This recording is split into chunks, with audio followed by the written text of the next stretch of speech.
There are many ways to ruin your life. You could lose all your money, start a war, insult a king, or accidentally sneeze. Yes, sneeze. And that is precisely what happened to Ivan Dmitrich Chervyakov, a perfectly respectable government clerk, whose greatest ambition in life was to avoid making anyone important even slightly uncomfortable.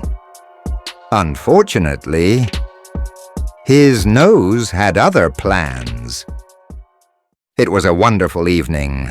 The theater glittered with chandeliers. Elegant ladies whispered behind their fans. Gentlemen adjusted their monocles.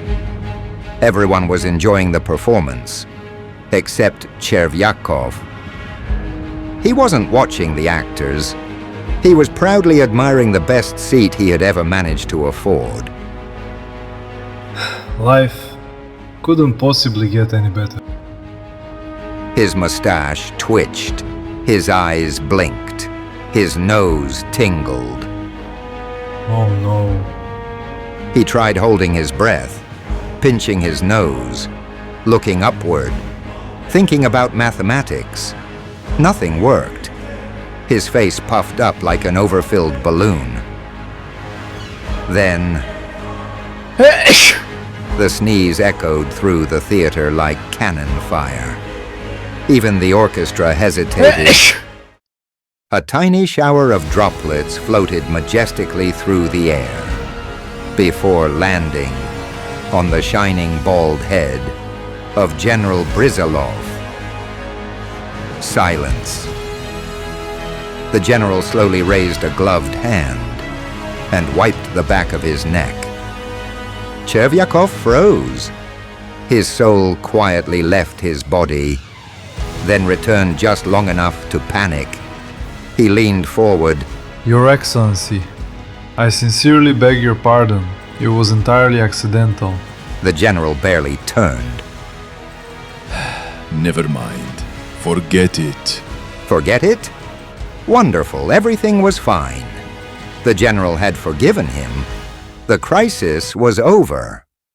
Except Chervyakov's brain disagreed. He said forget it, but did he mean forget it? Or did he mean I shall remember this forever? The performance continued. Chervyakov remembered none of it. The general laughed once. He's laughing at me. The general yawned. He's bored because I sneezed. The general adjusted his collar. He's still wet. During intermission, Chervyakov hurried toward the general. Your Excellency, about the unfortunate moisture. The general sighed. I already told you. It's nothing. The general walked away. Chervyakov remained standing. He walked away. People only walk away when they secretly hate someone. That evening, Chervyakov lay awake. His wife turned over. You're still thinking about the sneeze? Thinking, my dear, I'm preparing for unemployment. He imagined tomorrow's newspaper. Clerk executed for sneezing. Then another. Empire collapses after moisture incident. Another. General dies of emotional dampness. He gasped. I must apologize properly. The next morning, he polished his shoes, pressed his uniform, practiced apologizing in the mirror. Your Excellency, allow me... No. Too formal.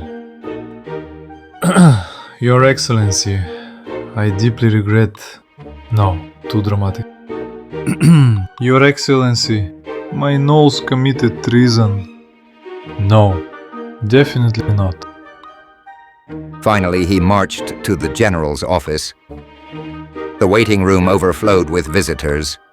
One by one, they entered. One by one, They left, smiling.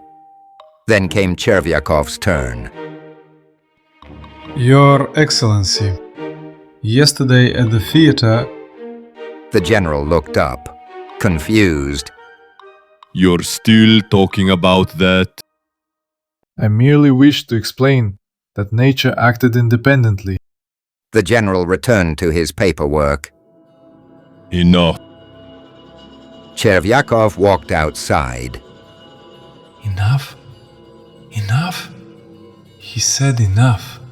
That means not enough.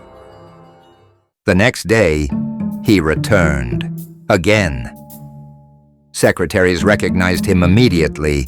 One quietly whispered, "Here comes the sneeze man." Another hid a smile. The general spotted him entering. His face changed color. You again? Your Excellency, I simply wished... Are you making fun of me? The room became silent. Making fun? Never. The general exploded. Get out! The word echoed through the building. Windows trembled. Pigeons outside took flight. Even the ink bottle seemed startled. Chervyakov stood frozen, hat in hand, eyes wide. Soul quietly packed its luggage.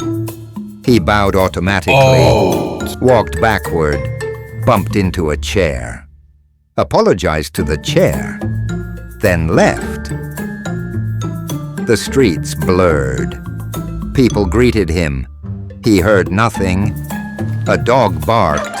He flinched. Someone sneezed across the street. He instinctively whispered, Careful. He reached home, lay down on the sofa, still wearing one boot. He stared at the ceiling. He shouted, Get out! A long silence. And that was the end of Ivan Dmitrich Chervyakov. Anton Chekhov understood something timeless about human nature. Sometimes our greatest enemy isn't the angry person standing before us. It's the terrified voice inside our own head. One harmless sneeze became a catastrophe. Not because of the general, but because Chervyakov refused to let it go. Sometimes the smallest fears cast the longest shadows.